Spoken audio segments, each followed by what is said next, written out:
Hello investors, कैसे हो आप सब? होप सो आप सब बढ़िया ही हो। आज हम विक्रम इंजीनियरिंग लिमिटेड के आईपीओ को देखने के लिए मिला है। उसके बारे में आज हम देखने वाले कि कंपनी करती क्या है, कितनी बड़ी कंपनी है, वैल्यूएशन कैसा है, फाइनेंशियल्स कैसा है, फिर कंपनी के आईपीओ के हिसाब से हम सब कुछ देखने वाले हैं। ओके, स्टार्ट करते हैं। सबसे पहले अगर कंपनी की बात की जाए तो कंपनी इनकॉर्पोरेटेड 2008 में। ये इंफ्रास्ट्रक्चर जो प्रोजेक्ट्स होते हैं, फिर ये सब जो कंस्ट्रक्शन का काम होता है, इसमें बहुत अच्छा इनका काम चलता है। ये टोटल ईपीसी प्रोवाइड करते हैं, इंजीनियरिंग प्रोक्यूरमेंट कंस्ट्रक्शन, मतलब पूरा इंजीनियरिंग करके आपको प्रोवाइड करते हैं, बनाकर और कंस्ट्रक्ट करके पूरा कंपनी प्रोवाइड करती है। अगर देखा जाए तो इनका जो पूरा नेटवर्क है ओवरऑल, ये वाटर डिस्ट्रीब्यूशंस में, सरफेस वाटर एक्सट्रैक्शंस में, ओवरहेड टैंकर्स में, डिस्ट्रीब्यूशन नेटवर्क में काफ़ी अच्छा इनका कंस्ट्रक्शन सिविल लाइन में चलता है। ओके, बात की जाए सर्विस इनका कहाँ कौन से सेक्टर में है, पावर ट्रांसमिशन डिस्ट्रीब्यूशंस में, वाटर इंफ्रास्ट्रक्चर में, रेलवे इंफ्रास्ट्रक्चर, सोलर एनर्जी। इससे हमें समझ में आ रहा है कि कंपनी का गवर्नमेंट सेक्टर में भी हेल्प आउट करती है और प्राइवेट सेक्टर में इनका काम चलता है। मतलब काफ़ी अच्छा इन्होंने चेन बना के रखा है, काफ़ी अच्छा इन्होंने बिजनेस एक्सपांड करके रखा है कि इनका गवर्नमेंट भी इन सर्विस प्रोवाइड कर रही है एंड प्राइवेट सेक्टर में प्रोवाइड कर रही है। And as of 30 June 2025 company ने टोटल 45 प्रोजेक्ट्स कंप्लीट किया है। 45 प्रोजेक्ट्स कंप्लीट किया 14 स्टेट्स में and total executed contract value of 19,199 millions का। Okay, as of June 30 they have 44 ongoing project चल रहा है अक्रॉस 16 स्टेट्स, जिसका एग्रीगेट वैल्यू जो बनता है, ऑर्डर वैल्यू जो बनता है, वो अराउंड 51,202 मिलियंस का है। और इनका जिसका मिलियंस का ये ऑर्डर बुक वैल्यू इनका यहाँ पे दिख रहा है, ऑर्डर बुक जो है 24,424 मिलियंस का है। ओके, और इनकी जो कंपनीज़ का आपको मैंने बताया क्लाइंट जो है एनटीपीसी मतलब गवर्नमेंट सेक्टर में भी हेल्प आउट करती है। एनटीपीसी में है फिर power grid corporation of India limited, south Bihar power distribution, काफ़ी बड़ी बड़ी कंपनीज में इनका काम चलता है। काफ़ी अच्छा इनका बिजनेस में कनेक्टिविटी बना के इन्होंने रखा है, क्लाइंट्स अच्छे मैंने स्ट्रॉन्ग क्लाइंट्स बना के रखा है इन्होंने ओवरऑल। बाकी अगर इनके कॉम्पिटिटिव स्ट्रेंथ देखा जाए तो सबसे पहले one of the fastest growing, मतलब देखिए कंपनी तो अभी थोड़ी छोटी है, इतना बड़ा नहीं कह सकते हैं कि बहुत बड़ी कंपनी छोटी है, लेकिन काम इनका काफ़ी अच्छे एक्सटेंट पे हो रहा है, काफ़ी अच्छी अवेबिलिटी इनका हर एक बिजनेस में दिख रहा है, काफ़ी अच्छे से इनका ईपीसी प्रोवाइड करती है। ईपीसी आपको तो पता ही होगा, इंजीनियरिंग प्रोक्यूरमेंट कंस्ट्रक्शन, मतलब ये पूरा बनाकर भी प्रोवाइड करती है, वहाँ कंस्ट्रक्शन पूरा करके देती है। ओके, सेकंड चीज़ डाइवर्सिफाइड ऑर्डर बुक अक्रॉस इनका हमने ऑर्डर बुक भी देखा, काफ़ी बड़ा ऑर्डर बुक हमें यहाँ पे देखने के लिए मिला है जो 24,424 मिलियंस का था। Acid slight model, okay, in house technical and engineering capabilities, process control and quality assurance, मतलब ये टोटल क्वालिटी बेसिस पे ही काम करती है। एक बार काम कराने के बाद काफ़ी टाइम तक हमें उसको देखना ना पड़े, ऐसा ये काम करके आपको प्रोवाइड करती है। ओवरऑल क्वालिटी पे ही इनका काम चलता है। बाकी इनके जो प्रमोटर्स है और मैनेजमेंट टीम है वो काफ़ी एक्सपीरियंस्ड है, और एक इनका जो डोमेन है, ये जो इनका इंडस्ट्री है, ये फील्ड है, इसमें काफ़ी ज़्यादा इनको नॉलेज हो चुका है। बाकी अगर आईपीओ की बात की जाए तो आईपीओ स्टार्ट होगा 26 ऑफ अगस्त, 29 तक आप अप्लाई कर सकते हो।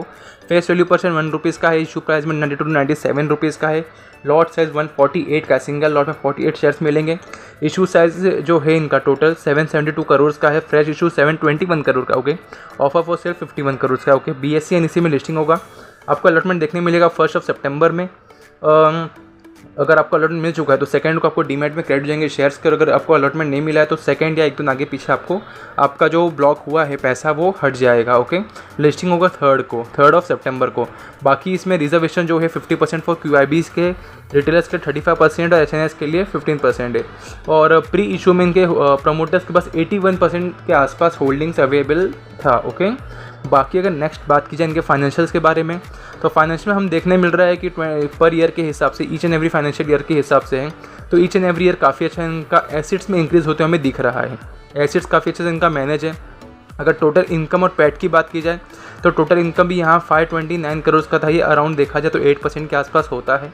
फाइनेंशियल 23 में 24 में अगर देखा जाए 791 करोड़ का इनका टोटल इनकम था, पैट 74 करोड़ का था, ये ऑलमोस्ट 9% के आसपास हो रहा है। और 25 की बात की जाए तो 922 करोड़ में से 77 करोड़ इनका पैट है, ये अगर देखा जाए तो ऑलमोस्ट 8 to 9% के आसपास ही हो रहा है। ओवरऑल इनका अगर पैट मार्जिन देखा है तो 8 to 9% के आसपास हमें देखने के लिए मिल रहा है। EBITDA भी इंक्रीज़ होते हमें अच्छे से देख रहा है, नेटवर्थ भी अच्छा खासा इंक्रीज़ हो रहा है, काफ़ी अच्छा इंक्रीज़ हो रहा है नेटवर्थ, तो रिजर्व एंड सरप्लस भी काफ़ी अच्छा इनका मेंटेन है। बोरोविंग्स की बात की जाए तो बोरोविंग्स भी इनका इंक्रीज़ तो काफ़ी होते हमें दिख रहा है। बोरोविंग्स फाइनेंशियल 24-25 के बीच में काफ़ी बड़ा इनका बोरोविंग्स इंक्रीज़ होते हमें यहाँ पे दिख रहा है। बोरोइंग्स एक नेगेटिव फैक्टर है, बाकी कंपनी काफ़ी स्ट्रांगली मूव कर रहा है, काफ़ी अच्छे से मूव कर रहा है। पैड मार्जिन का एक रेंज में ही 8 to 9% के आसपास, बट कंपनी काफ़ी अच्छा इंक्रीज़ होते हुए हमें दिख रहा है। बाकी कंपनी पैसा कहाँ पे यूज़ करने वाली है, वो है अपना कैपिटल रिक्वायरमेंट जो है, इनको फंडिंग कैपिटल रिक्वायरमेंट अपनी कंपनी में कहीं यूज़ करने वाली है, बाकी for general corporate purpose.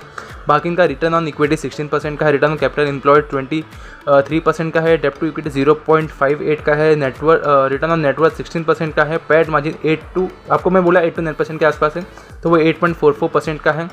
EBITDA देखा जाए तो 17% का है। प्राइस टू बुक वैल्यू 3.81 है, थोड़ा प्राइस टू बुक वैल्यू इनका प्रीमियम साइड हमें दिखने के लिए मिल रहा है, थोड़ा प्राइस टू बुक वैल्यू इनका ज़्यादा हमें देखने के लिए मिल रहा है। बाकी अगर इनका पीयर कंपैरिजन देखा जाए तो पीयर कंपैरिजन के हिसाब से हमने लिया है यहाँ बेजर प्रोजेक्ट्स को एंड कालपत्रू प्रोजेक्ट्स को। अगर पीई रेशियो देखा जाए तो कंपैरिजन पीई रेशियो इनका काफ़ी एवरेज पे काफ़ी ठीक पीई रेशियो है इनका। अर्निंग पर शेयर देखा जाए तो 4 का है यहाँ पे, एज कंपैरिजन कालपत्रू से बहुत कम है, बेजल से थोड़ा ज़्यादा ही है। बाकी रिटर्न ऑन नेटवर्थ काफ़ी अच्छा इनका यहाँ पे मेंटेन है, 16% का है और 50% है इनके कल्पत्रु प्रोजेक्ट्स का, और बेजल का तो काफ़ी कम है यहाँ पे देखा जाए तो। नेट एसेट वैल्यू 25 का ही है, रिवेन्यू देखा जाए तो 915 करोड़ का ही। आपको मैंने बोला कि कंपनी छोटी है लेकिन काम काफ़ी बड़ा हो रहा है इनका, तो रिवेन्यू तो अभी कम है लेकिन होप्स ऑफ फ्यूचर में आगे बढ़ते हुए हमें देखने के लिए मिल जाए। बाकी अगर कंपनी के ग्रे मार्केट में देखा जाए तो ग्रे मार्केट में अवेलेबल है, तो ओके ग्रे मार्केट में यहाँ पे 12% के आसपास देखने के लिए मिल रहा है। ओके अगर मैं ओवरऑल कंक्लूजन की बात करूँ कि देखिए मेरा क्या प्लान होगा इसमें, देखिए मेरे को ओवरऑल रिव्यू के हिसाब से लगता है कि एक ऐसा इंडस्ट्री ये है जो काफ़ी ग्रोथ के आगे लेके जा सकती है। मतलब ये इंडस्ट्री ऐसी इंडस्ट्री है जो फ्यूचर में काफ़ी अच्छा ग्रोथ हो सकता है। इंडिया का डेवलपमेंट होगा, इंफ्रास्ट्रक्चर का डेवलपमेंट होगा, तो ऑफकोर्स से कंपनी का कहीं ना तो कहीं रहेगा कि काम इनको भी मिले, काफ़ी अच्छा काम मिले। और बाकी इनका अवेबिलिटी देखा जाए तो गवर्नमेंट सेक्टर में भी है, प्राइवेट सेक्टर में भी काफ़ी अच्छा इनका मेंटेन करके रखे हैं। बस एक नेगेटिव मुझे यहाँ पे ये लगा कि इनका जो ये एक तो टोटल बोरोइंग्स भी इंक्रीज है, बाकी थोड़ा प्राइस टू बुक वैल्यू थोड़ा प्रीमियम 3.81 थोड़ा हायर साइड लग रहा है। बाकी वैल्यूशन मेरे को पीयर कंपैरिजन के हिसाब से तो एवरेज ही लग रहा है, ओवर वैल्यूड नहीं। अगर आप शॉर्ट टर्म इन्वेस्टर्स और लिस्टिंग गेन के हिसाब से देख रहे हो तो फेयर वैल्यूड है, बट एक लॉन्ग टर्म के हिसाब से मेरे हिसाब से मुझे लगता है कि थोड़ा कम प्राइस होता तो एक लॉन्ग टर्म के लिए भी अच्छा होता। ओवरऑल कंक्लूजन की बात किया, देखिए मैं ना ये IPO के लिए अप्लाई करूँगा, ज़रूर अप्लाई करूँगा मैं। और मैं ऐसा करने वाला हूँ कि IPO अप्लाई करूँगा, मेरे को अलॉटमेंट मिल गया तो 50% में कट कर दूँगा, 50% होल्ड करूँगा। और इफ़ इन फ्यूचर प्राइस में करेक्शन ज़रा दिखने के लिए मिला तो थोड़ा नीचे प्राइसिंग पे जहाँ पे कंसोलिडेट करेगा एक टाइम पे, वहाँ पे मैं और अपना इंक्रीज़ करूँगा स्टेक, थोड़ा और क्वांटिटी ऐड करूँगा और एवरेज करने की कोशिश करूँगा, क्योंकि मेरे को फ्यूचर काफ़ी अच्छा देखने के लिए मिल रहा है कंपनी का। काफ़ी अच्छा इनका यहाँ पे सारी चीज़ें देखने के लिए मिल रही है। बाकी होप्स हो फ्यूचर में इनका बोरोइंग्स भी कम हो जाए और price to book value future में थोड़ा ठीक हो जाए, और फिर फ्यूचर तो इनका काफ़ी अच्छा हम देख सकते हैं। ओवरऑल यही था वीडियो का कंक्लूजन कि फेयर वैल्यूड है for the short term and listing है, एंड लॉन्ग टर्म के लिए तो थोड़ा प्राइस में करेक्शन आए तो बढ़िया रहेगा। और मेरे को IPO नहीं मिला तो मैं फ्यूचर का वेट करूँगा कि थोड़ा प्राइस में करेक्शन आए, इनका बोरोइंग्स कम हो, फ्यूचर में क्वार्टरली रिजल्ट्स के हिसाब से मैं देखूँगा, फिर इन्वेस्टमेंट करूँगा। ये था मेरा खुद का रिव्यू, मेरा खुद का ये व्यू था। ये कोई आपको रिकमेंडेशन या टिप नहीं है, क्योंकि ये इन्वेस्टमेंट रिस्की भी हो सकता है, लॉस मेकिंग भी हो सकता है। तो आप कोई भी इन्वेस्टमेंट करने से पहले खुद एक बार एनालाइज कीजिए, अपने फाइनेंशियल एडवाइजर से एडवाइस लीजिए, फिर इन्वेस्टमेंट कीजिए, क्योंकि ये रिस्की इन्वेस्टमेंट भी हो सकता है, यहाँ लॉस देखने के लिए भी मिल सकता है। That's the video. अगर वीडियो पसंद है तो लाइक कीजिए वीडियो को और चैनल को सब्सक्राइब कीजिए फॉर द सिमिलर कंटेंट।